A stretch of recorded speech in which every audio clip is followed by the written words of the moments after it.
Good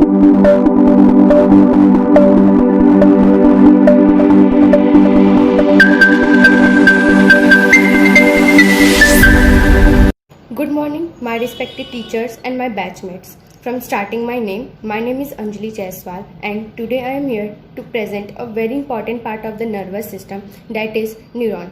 And the topic should be covered in this part are what are neurons, structure of neurons, classification of neurons on the basis of structure and on the basis of function.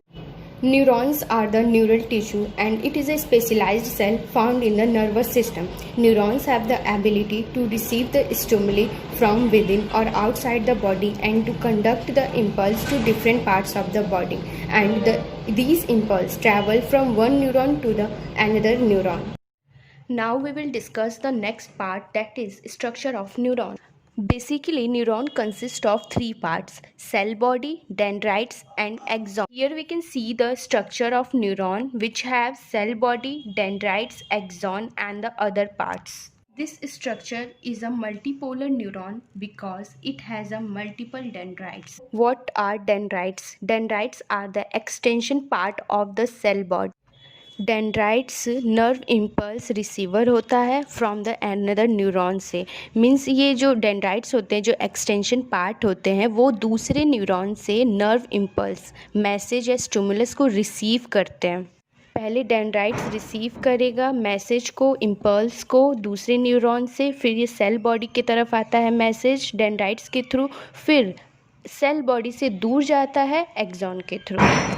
ये हो गया work dendrites का। अब हम cell body discuss करेंगे। Cell है तो इसके पास ऑब्वियसली न्यूक्लियस भी होगा जो पूरे सेल को कंट्रोल करेगा और सेल ऑर्गेनल्स भी होंगे, बट ये देखा गया जो सेंट्रियोल्स होते हैं वो एब्सेंट होते हैं न्यूरॉन्स में, इसलिए जो डिवाइडिंग कैपेसिटी होती है वो कम होती है न्यूरॉन्स की। अब हम देखते हैं सेल बॉडी। सेल बॉडी में सिंगल न्यूक्लियस होता है और ये न्यूक्लियस सराउंडेड होता है साइटोप्लाज्म से और इसमें सेल ऑर्गेनल्स भी प्रेजेंट होते हैं। फिर ये टर्म है न्यूरोफेब्रिल। न्यूरोफेब्रिल मेडअप होता है बंडल ऑफ फिलामेंट से which provide shape to the cell and also work as a supportive nature.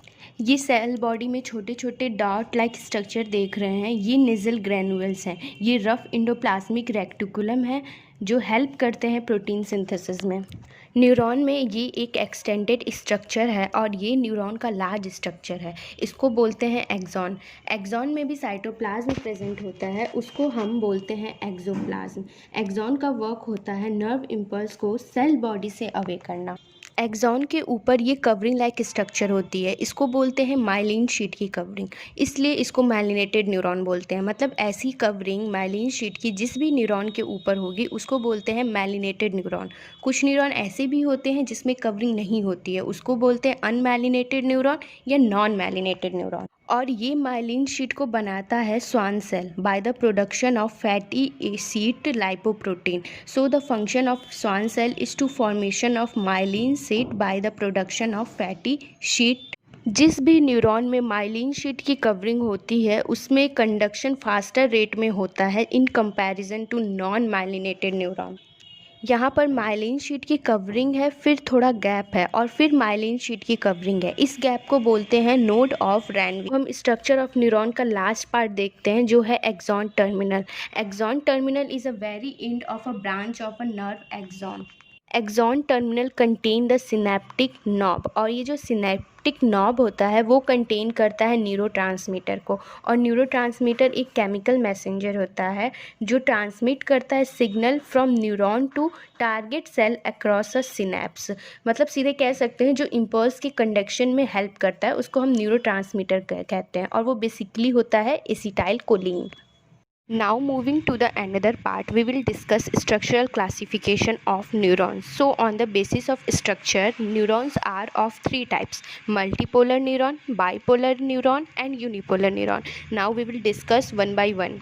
So first we will start in multipolar neuron. In multipolar neuron have several dendrites and one axon. तो multipolar neuron में एक axon होगा और several number of dendrites होंगे जिनका सम more than 2 होगा, इसलिए इसको मल्टीपोलर न्यूरॉन बोलते हैं। Most of the multipolar neuron are found in the brain and spinal cord. तो मल्टीपोलर न्यूरॉन का एग्जाम्पल होगा brain and spinal cord. Now the next one is bipolar neuron. In bipolar neuron, one dendrites and one axon are found.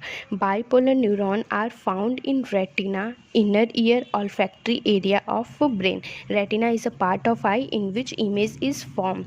So in bipolar only one dendrites and one axon is present. So the total sum is 2. That's why it is called as bipolar neuron. And the third one is unipolar neuron. In unipolar neuron, number of dendrites will be 0, but the number of axon will be 1. Unipolar neuron is present in the embryonic stage. So we can say that in unipolar neuron have only one extension from the cell body. और ये जो extension है इसके दो branches होते हैं, एक तो सेंट्रल ब्रांच होगा और एक पेरिफेरल ब्रांच होगा। जो सेंट्रल ब्रांच होगा वो वर्क करेगा एज अ एक्सॉन और ये जो पेरिफेरल है वो वर्क करेगा एज अ डेंड्राइट्स। ये देखा जाता है कि यूनिपोलर न्यूरॉन में डायरेक्ट डेंड्राइट्स नहीं प्रेजेंट होते। जो पेरिफेरल पार्ट होता है यूनिपोलर न्यूरॉन का वो वर्क करता है एज अ डेंड्राइट्स।